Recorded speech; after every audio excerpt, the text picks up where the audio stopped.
Greetings and salutations. I'm taking a moment here to share with those who may not know the ways to turn a toilet paper roll into a seed pot. Here's one that's been growing a little bit. Not necessarily the prettiest, but it is extremely functional and makes planting your starts very easy. So start here. This is a pre-cut one, and one of the ways to figure out how you want to do this is you can take a ruler and you see what the diameter, which is a pretty average number for between toilet paper rolls, and that's about 4 centimeters, just a little bit more, but we're going to go with the 2 centimeter mark and say that's approximately halfway. And I like to use painter's tape. It's nice thicker tape with bright color. It's going to be easy to see on the scissors, and get yourself a nice little piece in your scissors here, and we'll measure down to the 2 centimeter mark here, which my scissors seem to have scratched onto them, so just by chance they got scratched at that mark. You've missed too much on your plate. What? Do my phone. I have to put it back. So I put my piece of tape onto the scissors right there. Now you don't really want it to come down the edge into your cutting zone too much there, because you don't want it to be in the way. And you can rip it off as needed. Yeah, it's a little bit difficult to do, to rip it. So I'm just going to bring it around and hold it there. Excuse my odd noises. You never know what exactly is going on. So that I'm just going to cut this down just a smidgen. Here we go.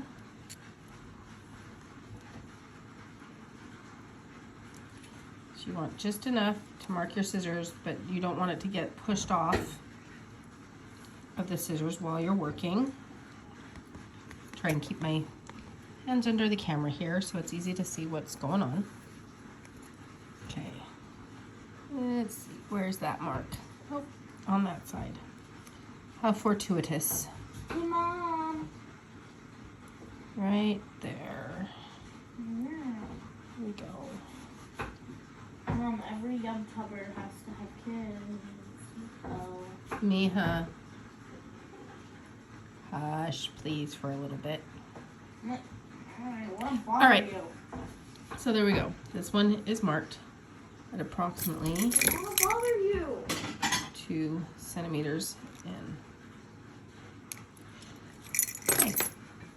And then you take your fresh toilet paper roll and line it up, your first cut, and then directly across. If you need, oh, I did that up out of view. So you make your first cut lined up like that. So you're lined up.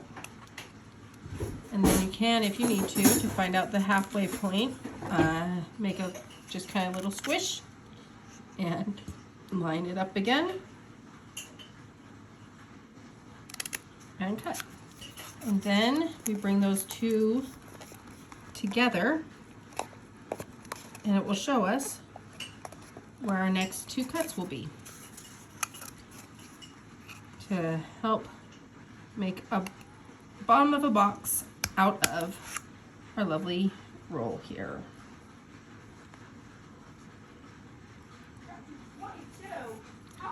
So I just kind of give a little crooked glance at it and line up the tape with the depth. And then I like to, especially if you have thicker toilet paper rolls like this one, which was, you can't really do that squish. You have to just kind of sight the cross on these ones because they're just really a heavier duty toilet paper roll. I think these came with some bamboo toilet paper we tried out. But these being such a thick, heavy it's a bit difficult to get the clothes on it quite right. So you can get that kind of started.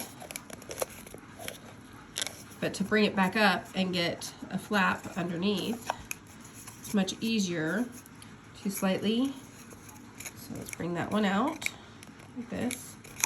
And there's over, so this one's under and that one's under. So you can slightly just kind of push it all down into place together. And if it's a little bit, you want to kind of just push it down so it's a little bit concave. And that can help hold it together, especially as the roll starts to decompose a little bit and it just starts to break down as you're watering and such, which you can kind of see here. This one is about ready to get moved into a larger spot since it's still pretty cold here, so I can't move some of these more tender plants outside yet, but you can see the roots coming through, and then it can be moved into a larger spot, but the roll will start to break down a little bit, whereas this will meld a little bit more with, you know, just kind of push into itself. A little bit wet there, keeping them nice and moist. You don't want to let the roll dry out completely while the seedling is growing. The top, depending on how deep you plant, like if you bring it closer to the, here, I'll just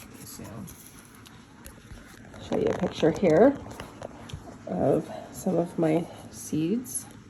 Starts over here. There we go. So some of them have a little bit more space at the top and some are a little bit closer. And this top section here is fairly dry. But the lower sections of the tubes, you do want to keep moist so that you know that your soil inside is moist. I did water today, so it's a little bit wetter than normal. But before watering today, I took out a few of the pots that the seeds didn't sprout in. So they're a little bit dry. They're just squishy. And these, I think it's been like 3 weeks since I started these seeds. So they hold up for a bit. These ones here, they had just massive roots coming out the bottoms and the sides. So, and since it's still pretty cold and the weather is pretty wild, I got this container that I had saved from when I've had plants from the store. And I save a lot of random containers like this for gardening. And then I can just take, if I can't get these out into the garden, when they're ready, then I can put them into a larger pot and just put some soil around there. And this way the roots can continue to come out a bit and we'll have that soil to grow in. And when I take this plant out and put it in the garden, I can bring the soil up to here around the plant, but I'm not really worried about making sure this is covered right now, so much as when I actually transplant it into the garden. Kind of interesting thing to note. So these are a melon, and here's a squash, and this is a cucumber. They're a little bit of a faster grower, whereas this is the basil that was started at the same time, which is still just barely branching out its more traditional type basil leaves versus its first sprouted leaves. So different, got a nice, I think this is a tomatillo back here. It's also very small still. And very tender plant there. Yeah. Oh, nope. This is a sweet pimento. So a red bell pepper, type of red bell pepper, which the bell pepper, the tomatillos and my spicy peppers and tomatoes will all start off with very similar leaf types. Makes it very difficult. This one being a spicy red pepper. I got some some leftovers that someone didn't want from the county fair. These adorable little red peppers. They were like about yay big, extremely spicy, and so that's a seed from the free red bell peppers that I put into a salsa last fall. And also started at the same time, here are some strawberry seeds. This one in particular, I believe, is a Red Wonder strawberry. I have 3 different strawberries going right now, but they're all coming up, and they look, look the same. Can't really tell the difference, but I'm sure once they're big enough and a couple of years old and they're producing lots of strawberries, we will be able to tell the difference between them then. Hopefully this was as much information as you could possibly want about toilet paper rolls as seed starters and more. Well, let me see, I probably have a little bit more I can show you here.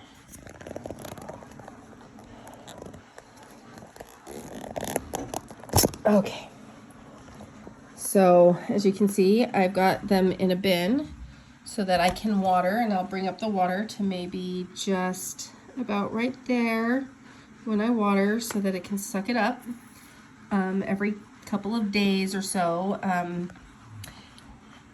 Sometimes I'll skip watering and I'll just spray the top if I see that the top is getting a little bit dry but the sides are still fairly moist.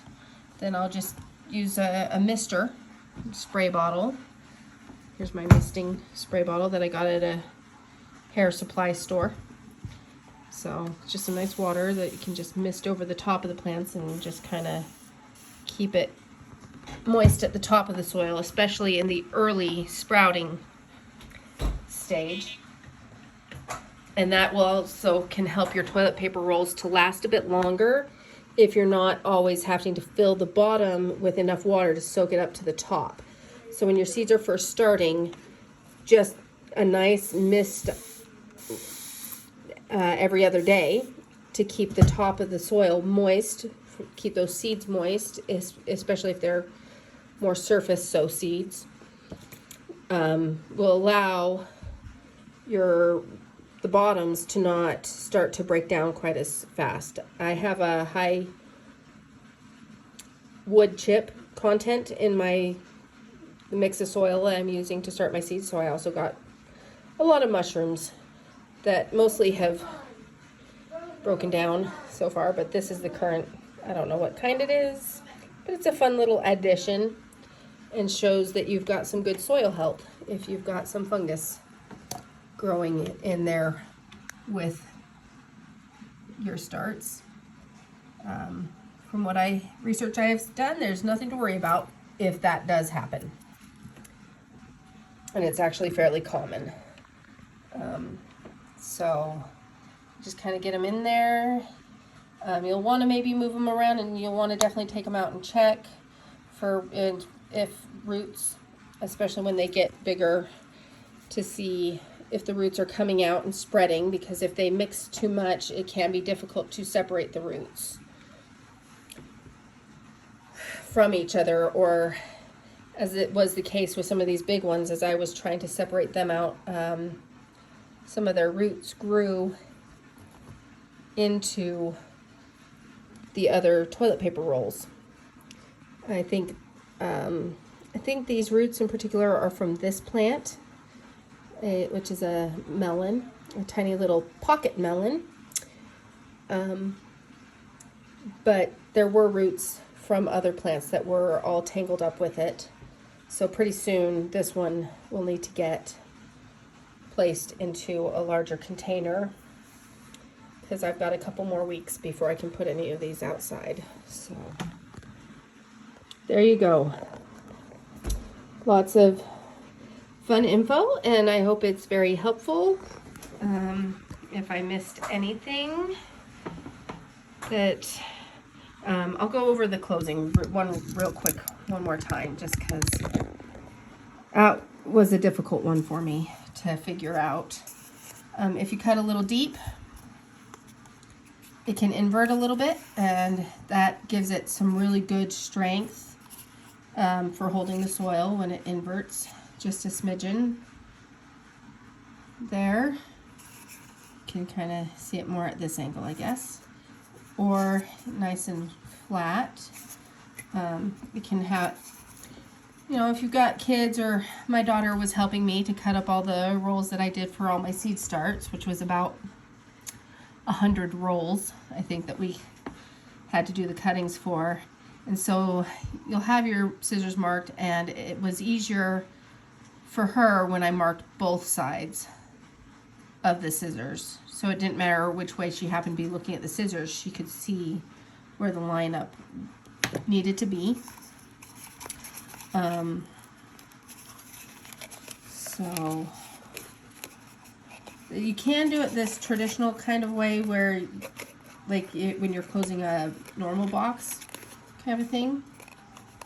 See, this one was cut a little bit deeper, so I just pushed a little too hard. There's a lot of issues that can come up when doing this, but you can just kind of see if I can get the light to shine down there. There we go. I just push it together a little bit very carefully. With like a chopstick would be better than the scissors if you got a chopstick. So it comes together in the bottom there like that, and so long as it's they meet, then you've got a good solid base.